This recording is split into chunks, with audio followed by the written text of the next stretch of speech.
Stop the tape. Dr. Phil's voice cut through the studio like a blade. His hand shot up, palm facing the cameras. The entire production froze. Cameras stopped rolling. Audience members who had been crying suddenly held their breath. On stage, two men sat 15 feet apart, brothers who hadn't spoken in 23 years, and between them, on a small table, sat a worn envelope that contained the truth that had destroyed their family. What happened in the next 7 minutes would become the most watched moment in Dr. Phil history. 48 hours earlier, the Dr. Phil show had received a letter unlike any they'd seen before. It was handwritten, 8 pages long, from a man named Michael Torres in Phoenix, Arizona. "My brother thinks I abandoned our family," it read. "But I didn't leave. I was sent away. And our mother took that secret to her grave 3 months ago. He needs to know the truth before it destroys him." The production team initially dismissed it as another family drama. They received hundreds of similar letters every week. But something about the handwriting, the specificity of the dates, the raw emotion bleeding through the pages, made associate producer Jennifer Martinez pause. She made a call. Then another. Within 6 hours, they'd verified Michael's story. Within 12, they'd located his brother, David Torres, in Austin, Texas. Within 24 hours, both men were on planes to Los Angeles, either knowing the other would be there. But nobody, not the producers, not the audience, not even Dr. Phil himself, was prepared for what Michael was about to reveal. The day of the taping, David Torres arrived at the studio thinking he was there for a show about family estrangement and reconciliation. He'd been told the episode would help him process his anger toward his brother who had abandoned him when David was just 14 years old. David, now 37, had spent 2 decades carrying that rage.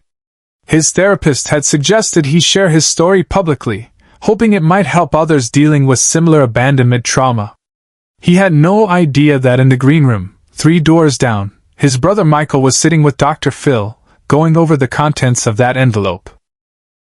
"Are you sure you want to do this?" Dr. Phil asked Michael during the pre-interview. "Once you say it, you can't take it back." Michael, 41 years old with graying hair and tired eyes that had seen too much, nodded slowly. "He's been carrying this lie his whole adult life, Dr. Phil.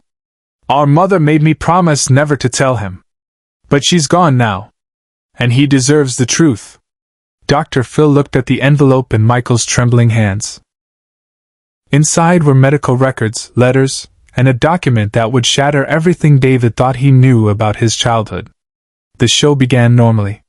Dr. Phil walked out to his signature applause, greeted the audience, and introduced the topic. "Today we're talking about family abandonment and the scars it leaves behind." David was brought out first. He sat in the blue chair, visibly nervous but determined. For 10 minutes, he told his story to the camera, to Dr. Phil, to the hundreds in the audience. "I was 14 when my brother left," David said, his voice cracking. "Just vanished one night. No goodbye. No explanation. Our mom told me he'd decided to start a new life, that we were holding him back. I believed her. For 23 years I believed her." Dr. Phil leaned forward in his chair, that signature penetrating gaze focused entirely on David. "And how did that abandonment shape your life?" "I never trusted anyone again," David admitted. "Every relationship I've had I've sabotaged because I was waiting for them to leave me too. My marriage ended because my wife said I was emotionally unavailable. I have 2 kids I barely see because I'm terrified of getting too close and losing them." The audience was silent, absorbed. This was the kind of raw vulnerability Dr. Phil's show was known for. Real people, real pain, real consequences. Then Dr. Phil said the words that changed everything. "David, what if I told you that your brother didn't leave you?" David's face went pale. "What do you mean? What if I told you that everything you've believed about that night was a lie? That your brother didn't abandon you, he was trying to protect you?" Before David could respond, Dr. Phil turned to the cameras and said something he rarely did. "Bring Michael out." The audience gasped. David's head whipped around to face the stage entrance. And there, walking slowly toward him, was the brother he hadn't seen in 23 years. Michael looked older, worn down by life, but his eyes were the same. The brothers locked gazes across the stage. David stood up, his body rigid with shock. What is this? Subscribe and leave a comment, because the most powerful part of this story is still ahead. Michael didn't move closer. He stood there, 10 feet away, holding that envelope. "Hi, David," he said quietly, his voice barely above a whisper. "Why are you here?" David's voice was sharp, defensive. "After 23 years, you just show up on TV?" Dr. Phil stepped between them, not physically but energetically, commanding the space. "David, I need you to sit down. Michael, you too. Both of you." They obeyed. Something about Dr. Phil's tone made it clear this wasn't a request. Once both men were seated, Dr. Phil turned to Michael. "Tell him." Michael's hands shook as he held the envelope. "David, I didn't leave you. I was sent away." "What are you talking about?" David's voice was rising. "Mom said. Mom lied." The words hung in the air like smoke. "She had to lie. Because the truth was worse." Dr. Phil leaned back in his chair, giving Michael the space to speak but staying close enough to intervene if needed. The entire studio was silent. Even the crew members, who had seen hundreds of emotional revelations, stood frozen. "The night I left," Michael began, his voice steady now but laced with pain, "I didn't run away. I was taken to a psychiatric hospital. Against my will." David's face went from anger to confusion. "What? Why?" "Because I tried to kill myself, David." Michael's eyes filled with tears. "I tried to end my life, and Mom found me. She called 911, and they took me away. I was committed for 6 months. Then I was moved to a long-term treatment facility for another 1.5 years. The audience collectively gasped. Some covered their mouths. Others reached for tissues. David sat motionless, processing. "But," Mom said, "Mom told you I left because she didn't want you to know what I tried to do. She thought if you knew I was suicidal, it would traumatize you. You were just a kid. She was trying to protect you." Dr. Phil paused mid-sentence. The studio went completely silent. He stood up, walked to the center of the stage, and did something he rarely does. He addressed the control room directly. "Hold on. Stop the tape." Everything froze. The cameras stopped. Producers looked at each other in confusion. This wasn't planned. Dr. Phil turned to Michael. "That envelope. What's inside?" Michael looked down at it. This is why I came."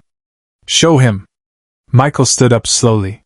He walked the 15 feet between him and David, each step echoing in the silent studio. When he reached his brother, he knelt down so they were eye level. "David, I need you to know something. The reason I tried to end my life, it had nothing to do with you.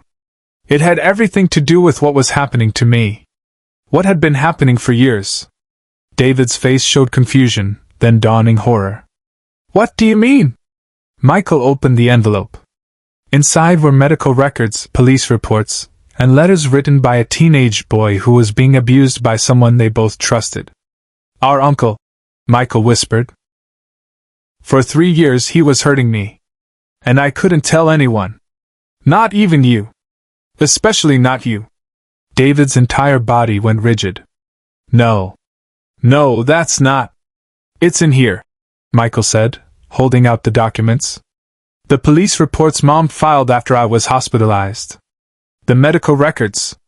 The therapist's notes. Everything."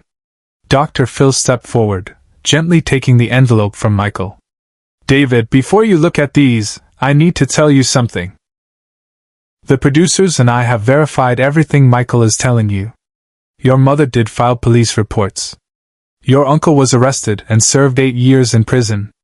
This all happened while you were a teenager, but your mother kept it from you to protect you from the trauma. But what happened next is something no one in the room, or watching at home, saw coming. David stood up abruptly. For a moment, everyone thought he was going to walk off the stage. Instead, he moved toward Michael and collapsed into his brother's arms, sobbing. The two men held each other for the first time in 23 years. The audience erupted, not in applause, but in collective crying. Even the camera operators were wiping their eyes. Dr. Phil let them have that moment. He didn't interrupt, didn't push for more revelation. He simply stood nearby, a guardian of the space they needed to heal. After what felt like hours but was only 3 minutes, David pulled back. His face was red, tears streaming. "I've hated you for so long," he said. "I blamed you for everything wrong in my life." "I know," Michael replied. "That's why I stayed away. I thought it was better for you to be angry at me than to know the truth." "But Mom," David's voice broke. "She let me believe you abandoned us. For 23 years. Dr. Phil finally spoke, his voice gentle but firm. "David, your mother made a choice. Was it the right choice? That's not for me to judge. But she made it believing she was protecting both of her sons. She kept Michael's suicide attempt from you. She kept the abuse from you. She kept the arrest and trial from you. She carried all of that alone because she thought it would spare you the pain." David sank back into his chair, overwhelmed. "I don't know what to feel." "That's okay," Dr. Phil said. "You don't have to know right now. But what you do need to know is this: your brother didn't abandon you. Your mother didn't betray you. They both loved you enough to carry secrets that were destroying them." Michael sat down next to David, not in the opposite chair, but in the one right beside him, something the producers never allowed. But Dr. Phil didn't stop.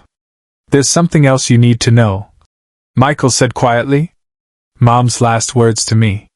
3 days before she died, when she knew she was going, she asked me to tell you everything. She said she was sorry for making me keep the secret, that she knew it cost us our relationship, and that if I ever got the chance, I should tell you the truth. This is me honoring her last wish." David looked at his brother, really looked at him, for the first time since they'd been reunited on this stage. "You stayed away for 23 years because Mom asked you to? I stayed away because I thought it was what was best for you. But she released me from that promise at the end. She wanted you to know. She wanted us to have a chance to be brothers again." Dr. Phil pulled his chair closer to both men. "Here's what I know about families. They're messy. They're complicated. People make decisions based on limited information and fear, and those decisions have consequences that ripple for decades. Your mother made a choice to protect you from trauma, David. Michael made a choice to honor your mother's wishes.